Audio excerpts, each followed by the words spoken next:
Graça e paz, meu amado irmão, minha amada irmã, em Cristo Jesus. O projeto Auxílio ao Mestre está de volta. Eu quero agradecer a todos os amados irmãos e amadas irmãs, professores e professoras da Escola Bíblica Dominical, que tem nos ajudado em oração, tem deixado aí uma palavra de apoio, tem deixado ali uma colocação, uma mensagem e, acima de tudo, eu glorifico a Deus, porque o corpo de Cristo está sendo edificado. Você e eu podemos juntos, na dependência do Espírito Santo de Deus, fazer um trabalho maravilhoso para o nosso Senhor e Salvador Jesus Cristo. Temos a tarefa de ensinar. Você na sala de aula, professor e professora, recebeu de Deus essa responsabilidade e que o Espírito Santo venha capacitá-lo, capacitá-la para realizar com amor, com paixão, com empolgação, a ponto de você poder motivar e estimular os seus alunos. Vamos então, meu amado irmão, à lição de número 10, as manifestações do Espírito Santo. Hoje nós estaremos estudando acerca das manifestações do Espírito Santo, como ela se dá, os dons espirituais, batismo com o Espírito Santo, falar sobre as manifestações do Espírito Santo. Esses poucos minutos que temos não seriam suficientes, mas vamos procurar sintetizar dentro de um espaço de tempo que você possa agregar esse conhecimento e transferir para seus alunos na sala de aula. Vamos lá, a introdução. A igreja foi inaugurada com fogo e poder do Espírito Santo. Todos os que estavam presentes na ocasião da inauguração experimentaram o batismo no Espírito Santo e as manifestações de dons espirituais. A igreja precisa voltar às suas raízes, depender da direção e do poder do Espírito Santo. Caso contrário, ela corre o risco de cair na prática do formalismo e na religiosidade. Observa, amados, que nós vamos abordar hoje. O início da igreja, a inauguração da igreja, ela estabelece o modelo de igreja a ser seguido. E na inauguração, houve o derramamento do Espírito Santo, os crentes foram batizados no Espírito Santo, foram cheios de poder e receberam também dons espirituais. Este é o modelo e o formato da igreja estabelecida pelo Senhor. De lá para cá, a igreja passou por muitas mudanças, transformações, mas mais do que nunca, a igreja precisa voltar às suas raízes. Ela precisa voltar a depender do poder e do mover e da direção do Espírito Santo de Deus.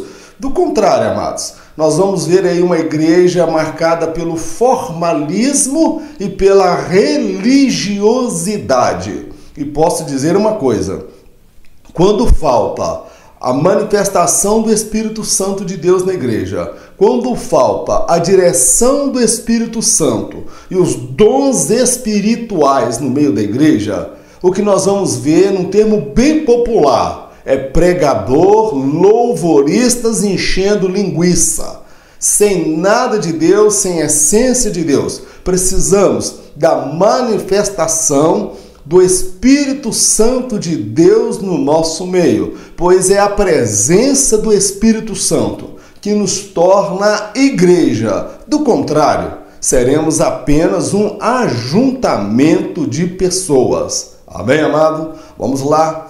tópico 1 da nossa lição, a descida do Espírito Santo. Vamos analisar, à luz da palavra de Deus, como se deu a descida do Espírito Santo, ou o início da igreja marcado pela manifestação e os atos do Espírito Santo. Amém, amado? Vamos lá, subtópico de número 1, a experiência do Pentecostes. Séculos após a profecia do profeta Joel, os crentes reunidos em Jerusalém, após 10 dias de oração e estudo da palavra, experimentaram o cumprimento da referida profecia. Dava-se ali início às manifestações sobrenaturais do Espírito Santo no seio da igreja. Observa, meu amado, o que foi a experiência do Pentecostes. A experiência do Pentecostes, ela foi o cumprimento da profecia do profeta Joel. Ele já havia profetizado séculos antes que o Espírito Santo seria derramado. E esta profecia, ela teve início a partir do dia de Pentecostes, onde os crentes reunidos, após um período de 10 dias de oração e estudo da palavra. Eu quero destacar aqui que o verdadeiro avivamento, ele vem acompanhado da oração e estudo da palavra. Observe que logo após o episódio do derramamento do Espírito Santo, Pedro se levanta no meio dos quase 120 discípulos de Jesus e fala que ninguém ali estava embriagado, mas o que estava acontecendo ali era o cumprimento da profecia do profeta Joel. Por que Pedro falou com tamanha precisão? Tudo me leva a crer que eles passaram ali 10 dias, porque a partir da ascensão de Jesus e o dia de Pentecostes, passaram-se aproximadamente 10 dias, meu amado.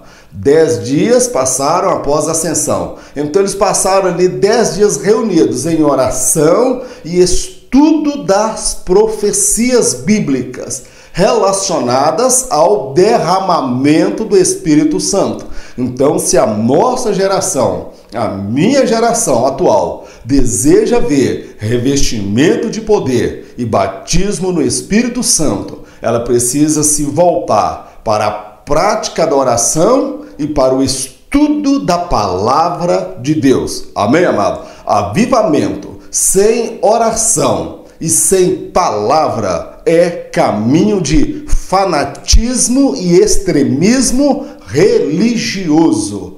Vamos lá, meu amado? Eu faço aqui uma breve reflexão. Na ocasião da experiência do dia de Pentecostes, estavam reunidos quase 120 pessoas, um número bem menor que aquele que testemunhou a ascensão do Senhor Jesus e a tão referida promessa do revestimento de poder. Observe uma coisa, lá em 1 Coríntios, capítulo 15, no versículo 6, está escrito assim: depois apareceu a mais de 500 irmãos de uma vez, dos quais vive ainda a maior parte, mas alguns já dormiram. Uma outra condição que eu observo para recebermos o batismo no Espírito Santo e o revestimento de poder é o fator chamado perseverança de propósito. No momento em que Jesus ele foi assunto ao céu, lá no 1 Coríntios capítulo 15, verso 6, Paulo afirma que eram aproximadamente 500 pessoas presentes naquele momento, que testemunharam, aproximadamente 500 pessoas. Porém, no dia do Pentecostes, estavam quase 120, ou seja, mais de 380 pessoas não perseveraram. Mais de 380 pessoas não prosseguiram no propósito, algumas por várias razões e motivos que Deus sabe, mas quase 120, um número pequeno em relação ao número de 500. Podemos fazer um cálculo aí de aproximadamente 25% daqueles que receberam a promessa foi que alcançaram a promessa. Nem todos aqueles que ouvem a promessa de Deus receberão a promessa, porque a promessa passa pela perseverança. Eles perseveraram juntos em oração, até que a promessa se cumpriu no dia de Pentecostes. Você deseja ser batizado com o Espírito Santo? Meu irmão, vou te apresentar 3 fórmulas importantíssimas. Primeiro, oração. Ore ao Senhor. Segundo, estudo da palavra. Leia a Bíblia, o que a Bíblia fala do batismo no Espírito Santo. E terceiro, persevere buscando ao Senhor, clamando, até que Ele venha batizá-lo com o Espírito Santo. Vamos lá, próximo subtópico. Batismo no Espírito Santo ou com o Espírito Santo? O termo mais apropriado e coerente com as Escrituras é no Espírito Santo, o qual traz a ideia de totalidade e não em parte. A primeira faz menção do batismo por imersão. A segunda, do batismo por aspersão. Cremos que o batismo deve ser por imersão e não por aspersão. Parece ser um termo meio difícil, espera lá. É batizado no Espírito Santo ou com o Espírito Santo? Meu irmão, na prática tanto faz. Mas teologicamente, quando nós analisamos o no Espírito e com o Espírito, nós somos do postulado, nós da Assembleia de Deus, que o batismo, ele é feito por imersão. A pessoa desce as águas, é mergulhada nas águas, e não por aspersão quando se joga um pouco de água na cabeça. Não estamos querendo dizer que as denominações que adotam uma outra postura, lá não haja salvação, lá não haja derramamento do Espírito Santo. Estamos falando aquilo que cremos e por que cremos. O batismo com o Espírito Santo dá a ideia de que ser batizado com água. Ser batizado com água seria o mesmo que alguém pode jogar um pouco de água em você, pode derramar água em você, aspergir água em você. Agora, batizado na água é diferente de batizado com água. São sentidos um pouco diferentes, mas que tem uma implicação teológica muito grande. Então, batizado com o Espírito Santo é uma coisa. Batizado no Espírito Santo é porque você mergulhou, você aprofundou, amém, amado, no Espírito Santo. Então, são apenas termos teológicos para se definir a diferença entre batizado no Espírito e batizado com o Espírito. Alguém pode ser batizado com água, que alguém aspergiu água nele, joga água na cabeça. Mas alguém pode ser batizado nas águas, é porque a pessoa desceu até as águas. Amém? Fica claro aqui? Então é o batismo no Espírito Santo. É porque nós mergulhamos, somos mergulhados nas profundezas da grandeza, do poder e das manifestações do Espírito Santo. Amém, meu querido? Vamos prosseguir aqui, eu faço uma reflexão. Independente dos termos usados, o que realmente importa é a experiência pessoal com o Espírito Santo de Deus, o qual nos reveste de poder e nos concede os dons espirituais para a edificação da Igreja do Senhor Jesus. Os termos, amados, eles podem variar. Batismo com o Espírito Santo ou no Espírito Santo são termos teológicos, definições teológicas. Mas muito mais importante que as definições é a experiência, meu amado. Nós não podemos ser teóricos com relação ao batismo com o Espírito Santo e as manifestações do Espírito Santo. Nós precisamos experimentar o derramamento, o batismo com o Espírito Santo. Não podemos ser teóricos, precisamos experimentar. Muito mais importante do que teorias e definições teológicas é a sua experiência. Alguém foi batizado com o Espírito Santo, ou no Espírito Santo, ele fala, eu fui batizado com o Espírito Santo. Tem alguma implicação na prática? Não, ele foi batizado. Eu fui batizado no Espírito Santo e você com o Espírito Santo. Então são apenas termos teológicos de definição, mas não implica nada na experiência. O mais importante, como eu disse, não é o termo e a definição teológica, mas é a experiência com o Espírito Santo de Deus. Todavia, precisamos aqui ressaltar que a definição teológica ela é muito importante para nós não incorrermos nas heresias e nos perigos doutrinários que envolve o batismo no Espírito Santo de Deus. Amém? Vamos lá, subtópico de número 3, os sinais sobrenaturais. O som do vento impetuoso, a visão das línguas como que de fogo e o falar em línguas foram manifestações que atestavam o sobrenatural de Deus naquele momento. Observe que naquele episódio ocorreram várias manifestações sobrenaturais. Primeiro, um vento impetuoso, como um vento impetuoso. Línguas como que de fogo. E o falar em línguas. São 3 manifestações sobrenaturais. E essas 3 manifestações juntas, elas apontam que ali estava ocorrendo o sobrenatural de Deus. O sobrenatural é algo que foge à razão, à lógica e à compreensão humana naquele momento. Que era algo ali que estava acontecendo, que era o poder de Deus sendo derramado. Então o Espírito Santo naquela ocasião, ele veio como que de forma como um vento impetuoso. Veio como foram vistas línguas como que de fogo, mas não era fogo. Era como vento, mas não era vento.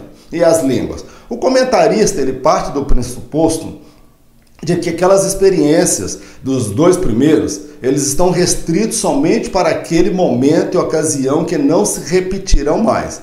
Eu, particularmente, eu não teria a ousadia de fazer tal afirmação, porque a Bíblia fala da multiforme graça de Deus. É porque Deus age de diversas formas e de diversas maneiras. Então, meu amado, naquele momento houve aquelas manifestações sobrenaturais. Mas, como eu disse, eu não teria coragem de afirmar que aquele vento impetuoso e aquelas línguas vistas como que de fogo talvez não possam ocorrer novamente ou já não tenham ocorrido ao longo da experiência e da história da igreja. Amém, meu amado? Mas é um posicionamento do comentarista, o qual respeitamos pela experiência e o conhecimento que ele tem. Mas eu, particularmente, eu tenho dificuldade de defender esse postulado, que aquela experiência, aquelas 2 primeiras, foi somente para aquele momento e não mais. Eu faço aqui também, aproveito um momento para fazer uma reflexão. O Espírito Santo não está limitado aos nossos conceitos teológicos. Ele pode fazer o que quer ou o que bem lhe parecer para determinada ocasião. A multiforme graça de Deus se manifesta de formas imprevisíveis e sobrenaturais. Nosso intelecto é limitado por demais para racionalizar o mover do Espírito.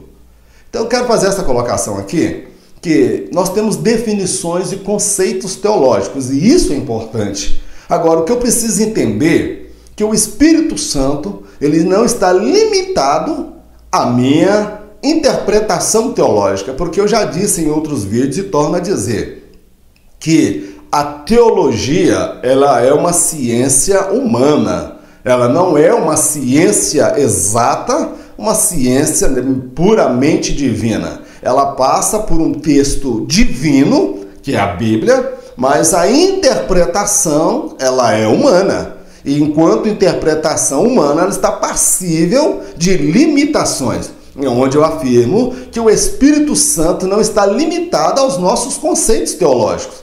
Eu ouço experiência de pessoa batizada no Espírito Santo, que quando foi batizado com o Espírito Santo, ele pegou um pilão de todo tamanho, aqueles pilão antigo, talvez a turma mais nova não conheça pilão, mas pilão era usado para socar alguns alimentos, socar, por exemplo, o arroz, socar aí, por exemplo, o tempero, que é o corante. Era um pilão muito grande ali, socava. Alguém pegou, abraçou aquele pilão e subiu o morro e descia o morro correndo, abraçado com aquele pilão, falando em línguas estranhas. Eu conheço experiência também de pessoa que foi batizada com o Espírito Santo, lavando roupa, outro cozinhando. Pessoa que foi batizado no Espírito Santo, meu irmão, ele levantou o banco da igreja e corria com o banco para um lado e para o outro. E o que é isso? E era manifestação do Espírito Santo.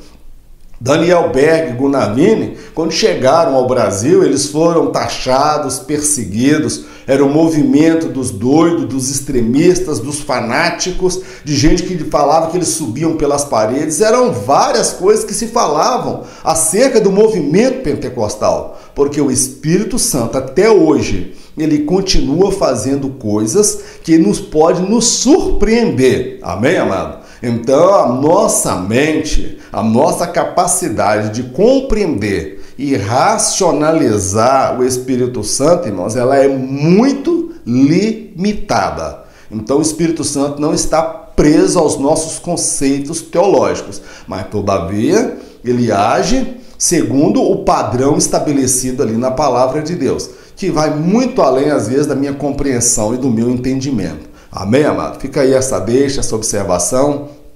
E nós vamos prosseguir, então, na nossa lição. Encerramos aqui o nosso primeiro tópico da nossa lição e já queremos ir já para o segundo tópico da nossa lição, a natureza das línguas.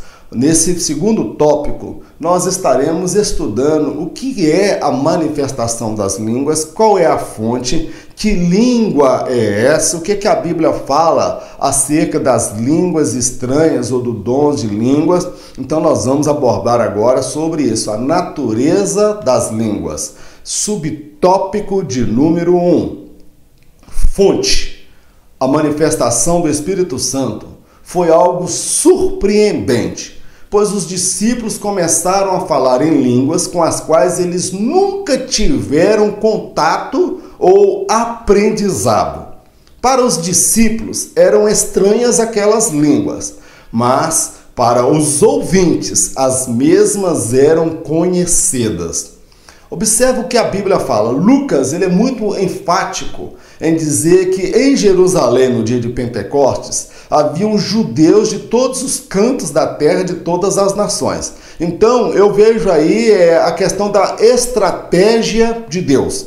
Deus marcou o dia da inauguração da igreja coincidindo com o dia de Pentecostes. A inauguração da igreja, a logística de Deus, ele já sabia de antemão que viriam judeus vindo de todas as partes do mundo. É onde eu e você precisamos compreender que muitos creram no Senhor Jesus, se converteram ali, aceitaram a Jesus e voltaram para suas nações de origens. Mas observa o que chamou a atenção daquela multidão. Chamou a atenção primeiro aquele barulho.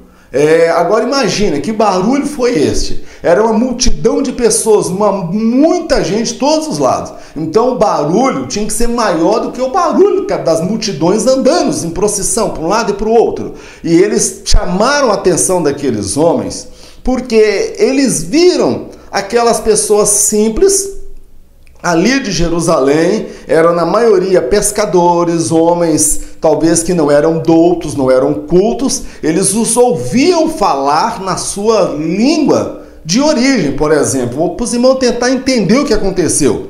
Imagina que temos aí no Brasil um congresso. Nesse congresso, lá no interior de uma cidadezinha simples e pequenininha, vem gente do mundo inteiro, vem brasileiro da Itália, vem brasileiro da Alemanha, vem brasileiro da França, vem brasileiro de tudo quanto é parte do mundo para participar desse congresso nessa cidade pequenininha.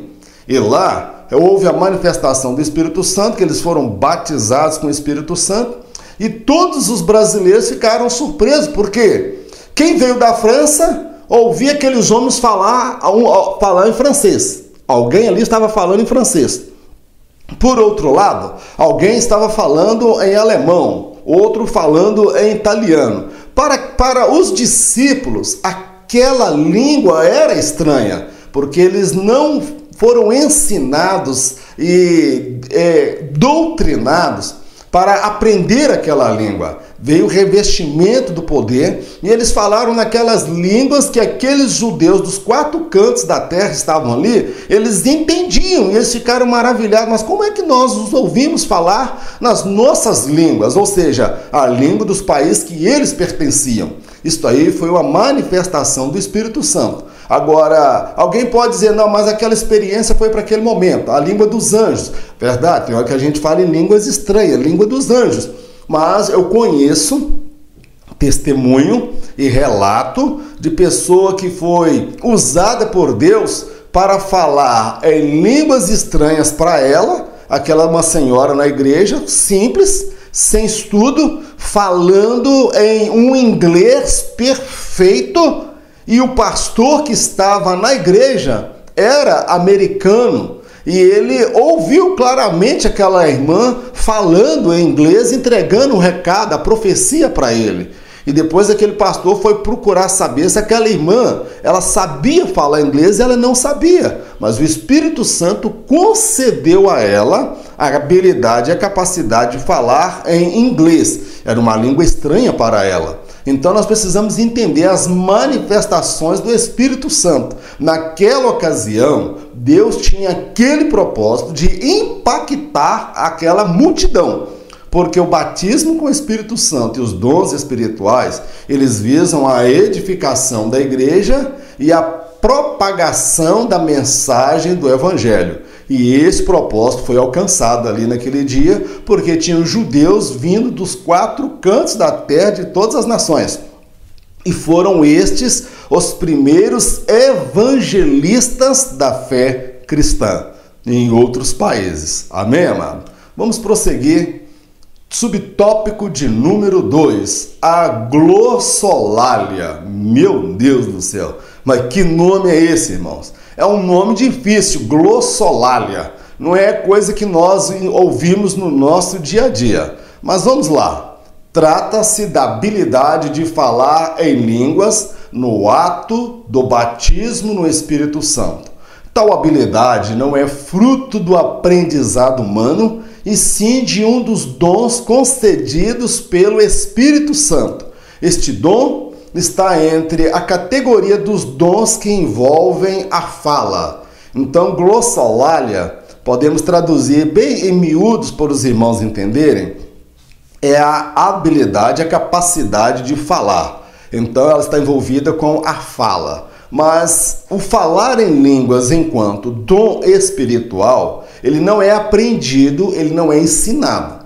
Alguns movimentos aí, meu irmão, que dizem ensinar as pessoas a falar em línguas estranhas. Eu mesmo já me deparei com uma senhora pertencente a um outro credo religioso, falando em línguas que parecia ser língua espiritual, mas depois ela veio me falar que na igreja onde ela pertencia, o líder estava ensinando as pessoas a falar em línguas. Então, meu irmão, o termo línguas estranhas, ou língua dos anjos, ou em outras línguas, seja lá que termo que alguns adotam, ele é uma manifestação do Espírito Santo de Deus. Ele não é ensinado, não, é o Espírito Santo que concede. E essa glossolalia, ela está dentre vários dons do Espírito Santo que envolvem a fala. Por exemplo, dom de línguas, profecia, interpretação, que alguém que interpreta as línguas ou os dons de língua é semelhante a uma profecia. a palavra da sabedoria. Então são dons que envolvem a fala. Amém, meu amado? Está claro aqui a questão da glossolalia. É a habilidade concedida pelo Espírito Santo para falar em outras línguas, que são línguas que muitas vezes, bem na maioria das vezes, nós não conhecemos, nós não compreendemos. Alguns falam da língua dos anjos, amém? Vamos lá, prosseguindo. Subtópico de número 3. Antes de entrar nesse subtópico de número 3, eu acho por bem destacar o seguinte, que o falar em línguas, nós precisamos discernir, que é um outro dom espiritual, que é discernimento, para discernir se aquela língua que a pessoa está falando, ela procede do Espírito Santo, se é de fonte humana, é alguém tentando imitar, ou se ela é de inspiração satânica, porque demônio também fala em línguas. Então a gente não pode engolir tudo achando que tudo é de Deus. Há 3 fontes de manifestação quando o assunto é, por exemplo, dom espiritual ou falar em línguas. Alguém foi ensinado, ele está reproduzindo aquilo que ele aprendeu. Mas também há outra fonte, que é a fonte satânica e demoníaca. Alguém pode estar falando em línguas e não ser movido pelo Espírito Santo, mas movido por um espírito maligno. E a outra fonte, a verdadeira, que é o objeto do nosso estudo hoje, é a fonte vinda do Espírito Santo. Amém, amado? Então a gente tem que tomar cuidado, que eu já vi relatos, eu também presenciei pessoa falando em línguas e estava endemoniada e possessa. Amém, meu querido? Então, não vai engolindo tudo não, meu querido. Precisamos do discernimento de espírito. Não é tudo que reluz que é ouro, não. Tem muita imitação por aí, tem muita gente falando em línguas que não é movido pelo Espírito Santo, somente para chamar a atenção, para falar que é espiritual. Então, a gente tem que ter discernimento. Subtópico de número 3. Sua continuação. O dia de Pentecostes foi o começo das manifestações dos dons espirituais no seio da igreja, e não um caso isolado, como afirmam alguns teólogos tidos como tradicionais.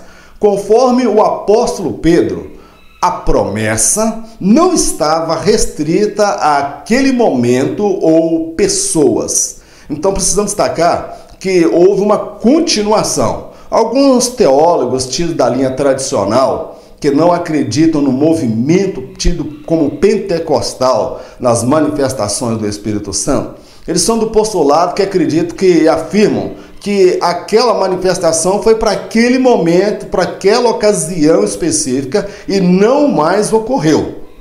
Mas quando nós vemos lá em Atos dos Apóstolos, nós vemos Pedro entrando na casa de Cornélio e eles receberam batismo com o Espírito Santo e começaram a falar em línguas. Paulo, ele encontra discípulos que perguntou para ele: vocês foram batizados no Espírito Santo? Eles disseram: nós nem ouvimos dizer que há o Espírito Santo. Então, que batismo vocês foram batizados? No batismo de João, tem outro? Falou, tem. O batismo no Espírito Santo. E Paulo impôs as mãos sobre eles, e a Bíblia fala que todos foram cheios do Espírito Santo e começaram a falar em outras línguas, ou profetizar. Então nós vemos que não ficou retido aquele dia de Pentecostes. Aconteceu várias outras vezes em Atos dos Apóstolos, ao longo da história da igreja, e eu também vivenciei essa experiência. Eu fui batizado com o Espírito Santo de Deus, e meu amado, não há como negar, como contestar essa experiência. Eu sei, eu não preciso aqui falar em línguas estranhas para mostrar para você, porque o objetivo de falar em língua não é mostrar para ninguém: olha, eu sou espiritual, eu sou batizado com o Espírito Santo. Não, a gente fala em línguas movidos pelo Espírito Santo, para a nossa edificação pessoal e para a edificação da igreja quando há interpretação ou quando há profecia. Amém, amado? Então eu deixo aqui um texto bíblico. Atos capítulo 2, verso 39. Olha o que é que Pedro afirmou: porque a promessa vos diz respeito a vós, a vossos filhos e a todos os que estão longe, a tantos quantos Deus, nosso Senhor, chamar. É nessa aí que eu entrei.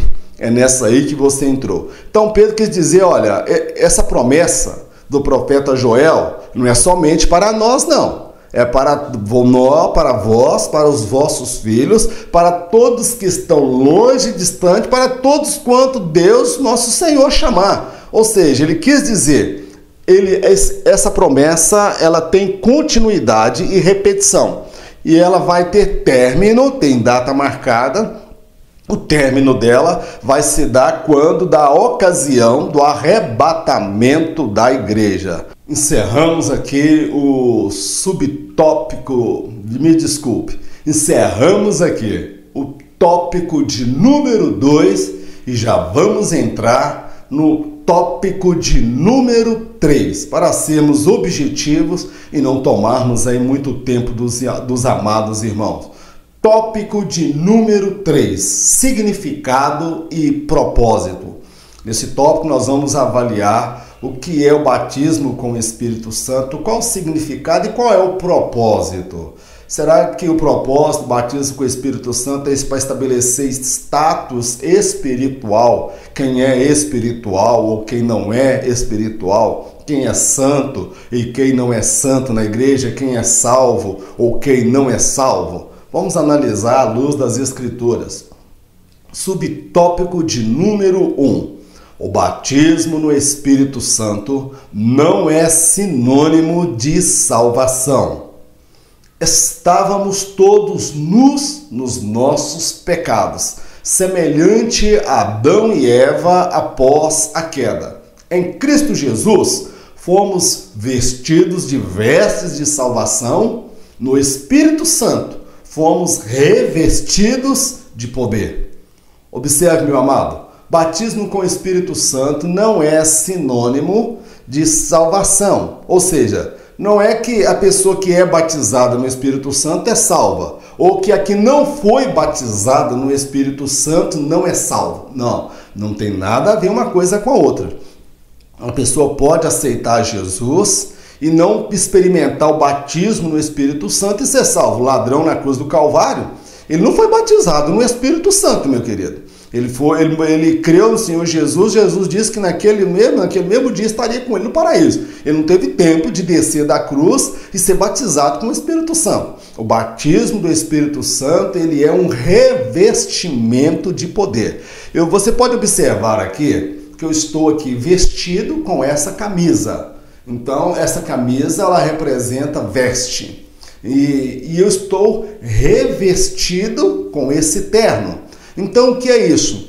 O vestido é quando eu aceitei a Jesus como meu Salvador, eu estava nu espiritualmente, semelhante a Adão e Eva, lá no Jardim do Éden, tentando tampar a nudez com uma folha de figueira. Não dava para tampar muita coisa com folha de figueira, não é verdade? Então, ali, meu amado, quando eu aceitei Jesus, o Cordeiro de Deus, ele tapou a minha nudez espiritual. Eu fui vestido de veste de salvação em Jesus, mas no Espírito Santo eu fui revestido. Só pode ser revestido aquele que foi vestido primeiro. Revestir traz a ideia de colocar algo sobre aquilo que já foi vestido. Então, em Jesus, eu fui vestido com as vestes de salvação. E no Espírito Santo, eu fui revestido de poder. Amém, amado? Aí eu deixo para você aqui um texto lá no livro de Isaías, capítulo 61, no versículo 10. Regozijar-me-ei muito no Senhor. A minha alma se alegra no meu Deus, porque me cobriu de veste de salvação. Então, Deus me cobriu. O Senhor me cobriu o que? Me vestiu. Em algumas traduções está falando, o Senhor me vestiu de veste de salvação. Agora, lá em Atos dos Apóstolos, ele revestiu com o poder do Espírito Santo. Amém? Então, quem é batizado no Espírito Santo não é mais salvo do que aquele que não é batizado. E quem não é batizado no Espírito Santo não é menos crente ou é crente de segunda categoria. Ele somente não vivenciou ainda a experiência do batismo no Espírito Santo, mas ele pode buscar e ter essa experiência, porque antes de qualquer coisa, isto aí, meu irmão, é uma promessa que você tem direito. Então, se você tem direito, mostre a Deus que você tem vontade de ser batizado. Busque, ore, medite na palavra, persevere, jejue, busque ao Senhor e fala: Jesus, eu quero ser batizado com o Espírito Santo. E só tem um que batiza com o Espírito Santo. Não é Pedro, não é Paulo, não é João, não é Maria, não é o pastor, não é o Papa. O único que batiza com o Espírito Santo é Jesus Cristo. Porque João diz: ele vos batizará com o Espírito Santo e com fogo. Amém, amado? É Jesus quem batiza com o Espírito Santo. Peça a ele. Vamos lá, subtópico de número 2. Definição e propósitos. O batismo no Espírito Santo é um revestimento de poder com dupla finalidade. A primeira é a edificação do corpo de Cristo, que é a igreja.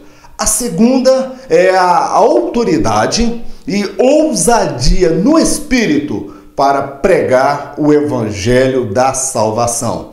Então, o propósito do batismo com o Espírito Santo e a definição é um revestimento de poder. Revestimento porque já é salvo, amém? Já aceitou, Jesus é salvo e o Espírito Santo revestiu de poder.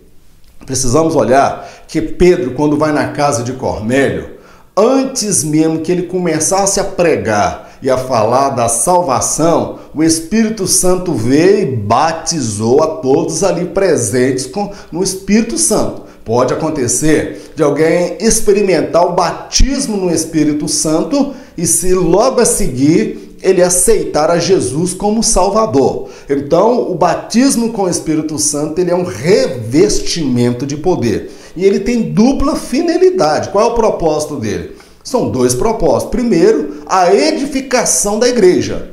Então, o batismo com o Espírito Santo, o revestimento de poder, ele visa a edificação da igreja.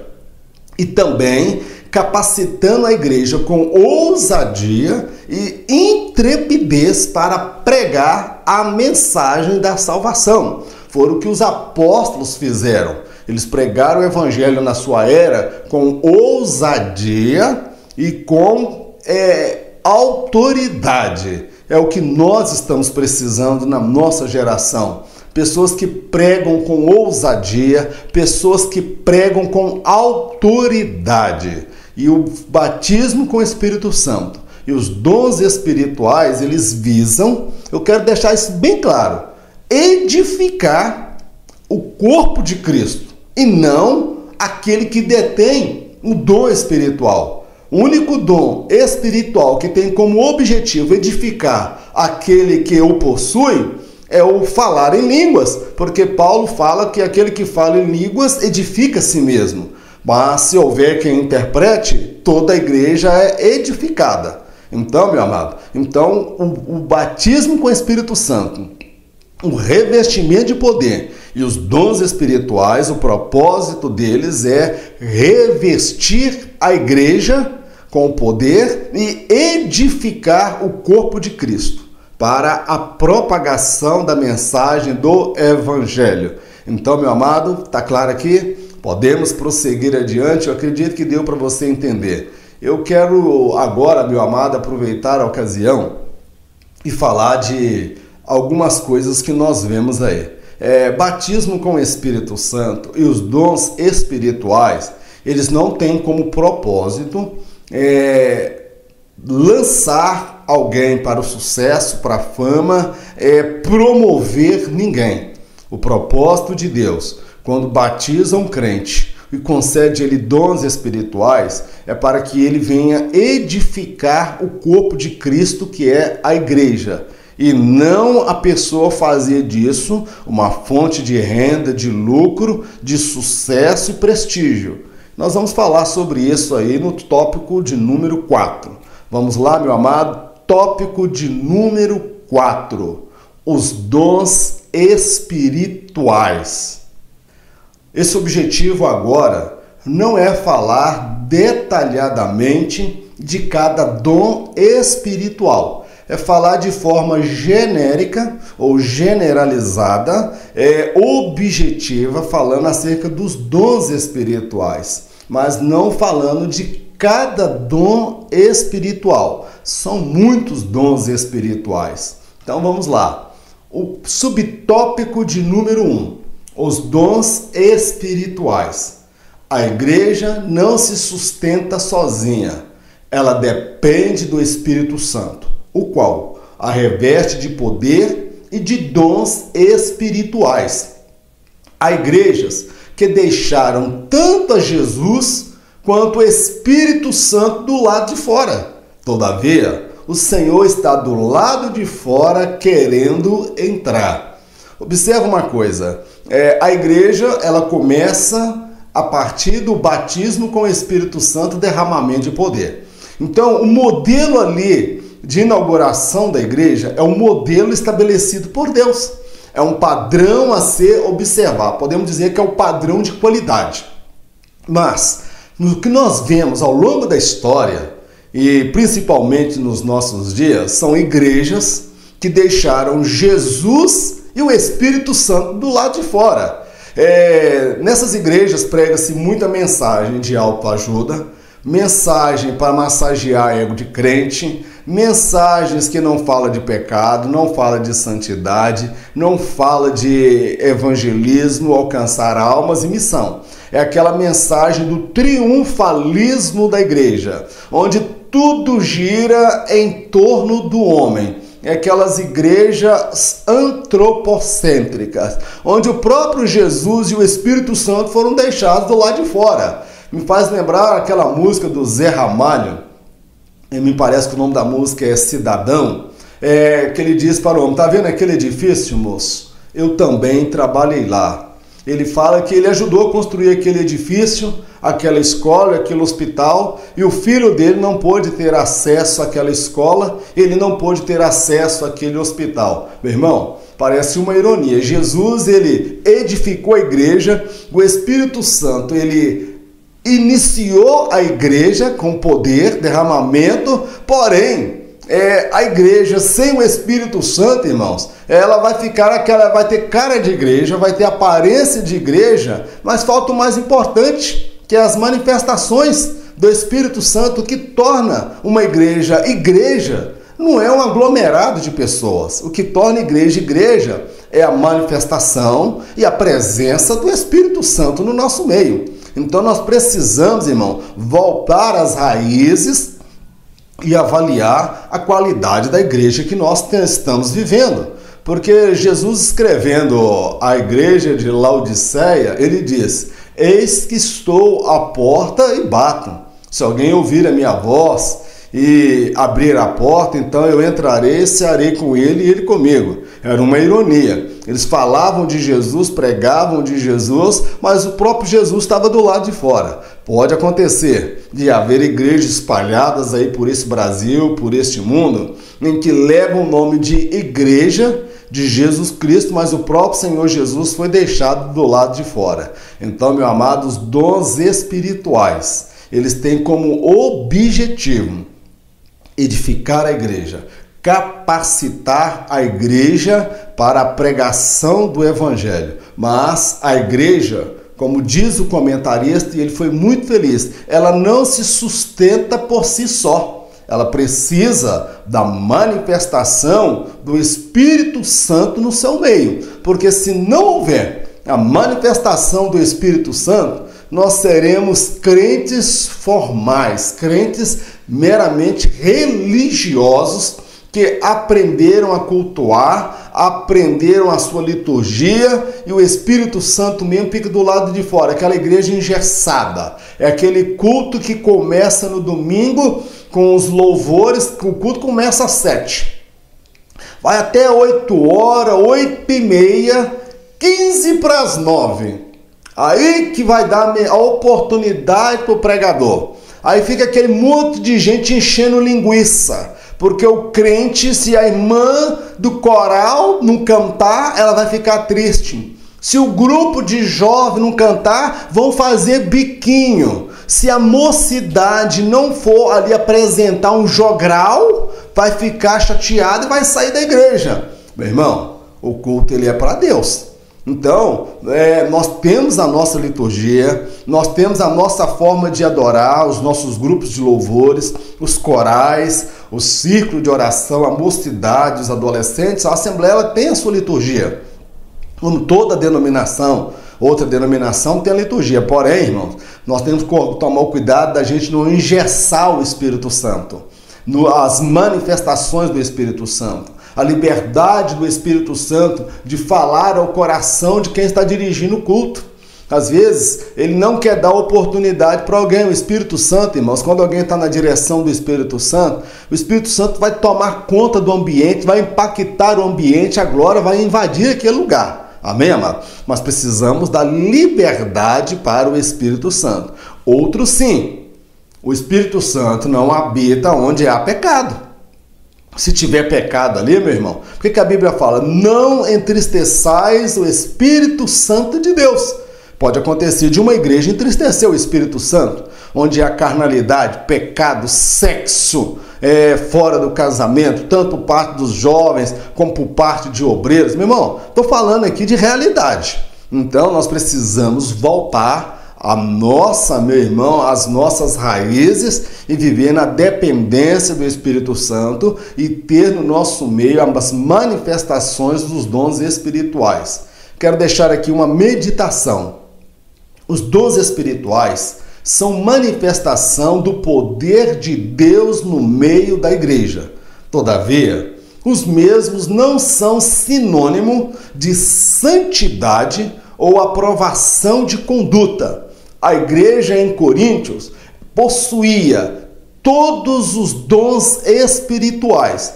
Todavia, a imoralidade estava presente no seio daquela igreja. É isso que nós precisamos entender. Que a manifestação dos dons espirituais não é sinônimo de aprovação de conduta ou de santidade. Quando nós olhamos lá a carta aos Coríntios, Paulo fala dos 9 dons espirituais, 9 dons ali que havia manifestações ali naquela igreja de Corinto. Dons de profecia, palavra de interpretação, que alguém profetizava, o outro interpretava, profecia, dons de discernimento de espírito, dons de maravilha, tinham dons de curar. Ali aquela igreja de Corinto, ela tinha as 9 manifestações do Espírito Santo. Mas todavia a imoralidade estava dentro da igreja. O pecado estava dentro da igreja. Então nós precisamos entender que uma coisa é o dom espiritual. O poder de Deus, a manifestação do poder de Deus é apenas que Deus está agindo ali no meio da igreja, mas ele pode não estar provando a vida daquele que detém o dom espiritual. É por isso que Jesus ele deixa claro que muitos dirão naquele dia: Senhor, no teu nome nós expulsamos os demônios, no teu nome nós curamos enfermo, no teu nome nós fizemos maravilha. Ele dirá: apartai de mim, vós que praticais a iniquidade. Então, amado, mais importante do que o dom espiritual ou os dons espirituais é a manifestação do fruto do Espírito, que é a expressão do caráter de Cristo nas nossas vidas. E nós já estudamos aí este ano o que é o fruto do Espírito, é o caráter de Cristo. Enquanto que o dom espiritual é uma manifestação de fora para dentro. E o fruto do Espírito é uma manifestação de dentro para fora. O fruto do Espírito fala de caráter. O dom espiritual fala de poder. É possível alguém ter os 9 dons ou mais do Espírito Santo e ainda assim perder a salvação. Mas é impossível alguém que possua a virtude ou fruto do Espírito perder a salvação. Porque ele tem caráter, ele tem fidelidade, ele tem domínio próprio, mansidão e por aí vai. Então nós precisamos muito dos dons espirituais. Mas os dons espirituais nas mãos de pessoas inescrupulosas, pessoas sem princípios, sem caráter, é um grande perigo, é um grande problema para a igreja. E nós vemos aí pessoas que são usadas por Deus nos dons de cura, dons de maravilhas, mas não significa que Deus está aprovando a conduta dessas pessoas.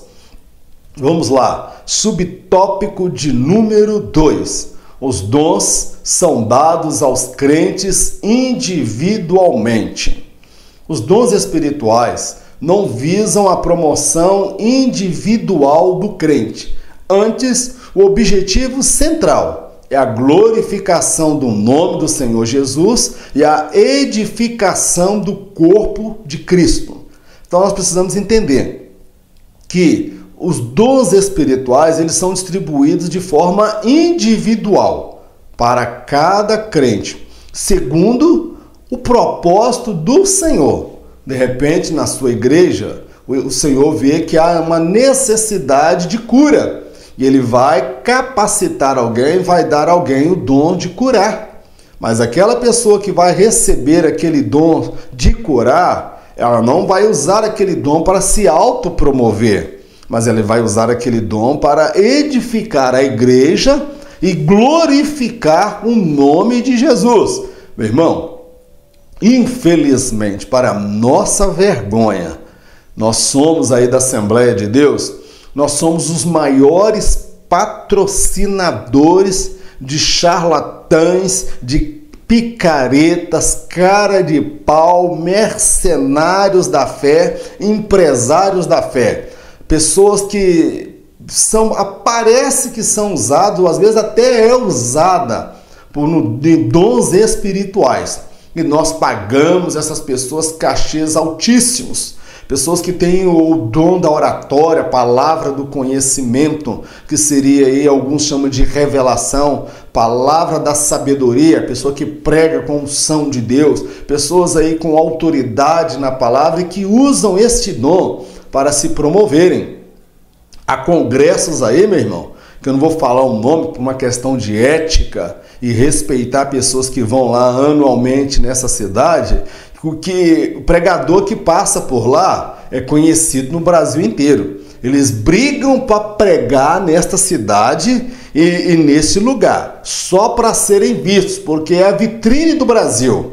Mas eles querem se promover, brigam, pagam altos valores para poder pregar ali e supostamente esse congresso, essa reunião ali anual é para ajudar missionários.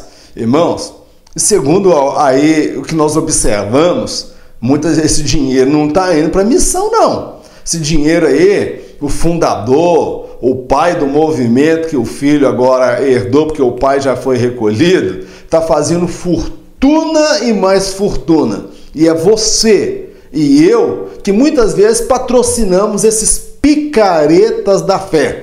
Então, meu irmão, o dom espiritual não tem como objetivo promover a ninguém. Ele tem como objetivo edificar a igreja de Cristo, mas não é enriquecer pessoas. Vamos lá, eu quero deixar um texto aqui para fundamentar o que eu estou dizendo. Lá em Atos dos Apóstolos, capítulo 8, verso 18 e 19.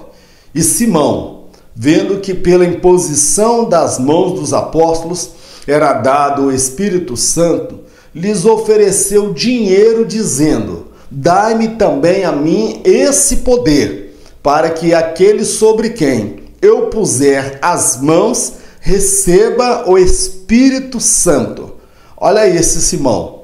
Simão é lá de Samaria. Filipe abriu o campo, depois veio João e Pedro, oraram com imposição de mãos e as pessoas recebiam. Este Simão, ele era acostumado ali a enganar as pessoas e fazer dinheiro, enganando as pessoas com supostas manifestações sobrenaturais, espirituais. Quando ele viu que Pedro impunha as mãos e as pessoas recebiam, ele ofereceu uma quantia de dinheiro para Pedro. Meu irmão, Pedro falou assim: olha, você não tem parte nesse ministério.